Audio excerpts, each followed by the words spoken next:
j'accueille Mahan Taharaj. Merci beaucoup d'être avec nous. Vous êtes juriste et fondatrice du podcast Iran décrypté. Je voulais revenir avec vous sur cette déclaration, cette allocution de Donald Trump hier, qui menace de frapper massivement l'Iran pendant 2-3 semaines, de le faire retourner ce pays à l'âge de pierre. Je me demande comment réagissent les Iraniens, ceux qui sont très hostiles au régime en Iran. Comment est-ce qu'ils peuvent réagir à une phrase pareille? Alors en fait, il s'agit avant tout d'une guerre de communication. Je pense que c'est important de le mentionner.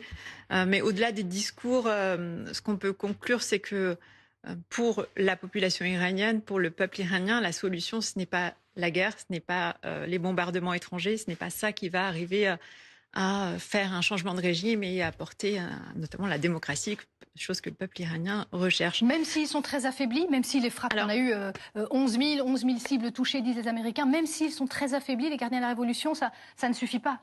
Alors en fait, la solution, ça n'a jamais été une guerre extérieure. La solution pour changer le régime, c'est le peuple iranien et la résistance organisée à l'intérieur du pays. C'est sur ça qu'il faut qu'on compte.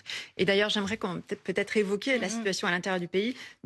Dimanche dernier, les gardiens de la révolution, justement, ont attaqué la prison de Reza el-Essar, qui est à côté de Téhéran.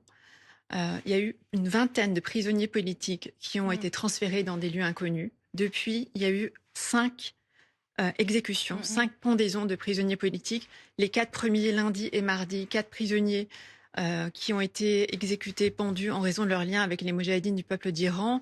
Ils ont été arrêtés parce qu'ils ont organisé des actions contre les forces de répression à l'intérieur du régime et parce ils font partie des unités de résistance liées aux moudjahidines du peuple. Donc il y a cette guerre, ces frappes massives, mais la répression, elle se poursuit exactement, c'est ce que j'allais dire. En fait, le peuple iranien, là, il est pris entre la répression intérieure et les bombardements extérieurs.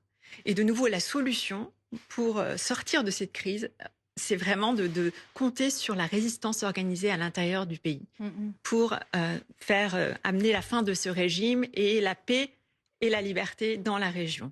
Donc ça, c'est vraiment clé. Et pour cela, en fait, je pense qu'il faut que la France, l'Europe sortent de son silence.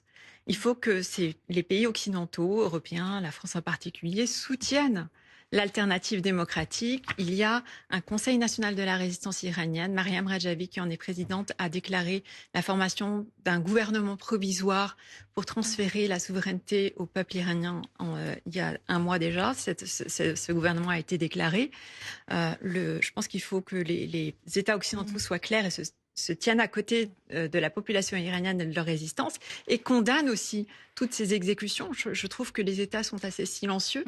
Je n'ai pas entendu de condamnation, notamment de la France, suite à ces exécutions, ces pendaisons cette semaine. Et un élément également clé, c'est qu'il faut aussi prendre des mesures concrètes, telles que la fermeture des ambassades iraniennes, notamment en France, lieux dans lesquels des agents du régime organisent des attentats terroristes sur le sol européen. Ça aussi, c'est un élément extrêmement effectivement, important. c'est important de le rappeler très rapidement. Oui, rapidement, mais comment, je suis d'accord avec vous, moi je le dis depuis plusieurs mois, le risque, c'est le ralliement au drapeau. Hein. Si vous bombardez, comme en Serbie en 99, les gens, si vous les bombardez de l'extérieur, ont tendance finalement à s'allier avec la personne qu'ils n'aiment pas, en l'occurrence Milosevic. Mais comment est-ce qu'ils auraient pu renverser un régime aussi bien organisé? C'est la question que je me pose en les armant. Je vais vous répondre. Alors, deux éléments. Le premier point, sur l'effet drapeau. Oui. En fait, la rupture entre le peuple iranien et le régime, il est consommé. C'est-à-dire que le peuple iranien...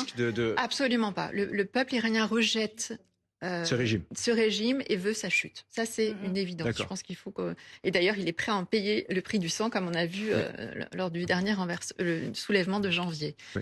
Sur votre deuxième question, comment J'évoquais tout à l'heure les unités de résistance liées aux moudjahidines du peuple. Il y a ces cellules de résistance qui sont présentes à l'intérieur du pays, sur toutes les provinces iraniennes, des unités de résistance qui sont organisées, structurées, armées. Parce qu'effectivement, je suis d'accord avec vous, ce n'est pas à main nue qu'un régime tel que le régime iranien se renverse. Il y a en périphérie de l'Iran, pour compléter mon propos, il y a les organisations liées aux groupes ethniques qui ont aussi des forces de résistance. Azéri, et donc en Baloutch, fait, je pense que Kurdes. le prochain soulèvement, qui nécessairement aura lieu, alors bien évidemment pas sous les bombes, mais le prochain soulèvement populaire, appuyé par toutes ces forces de résistance, pourra amener la chute et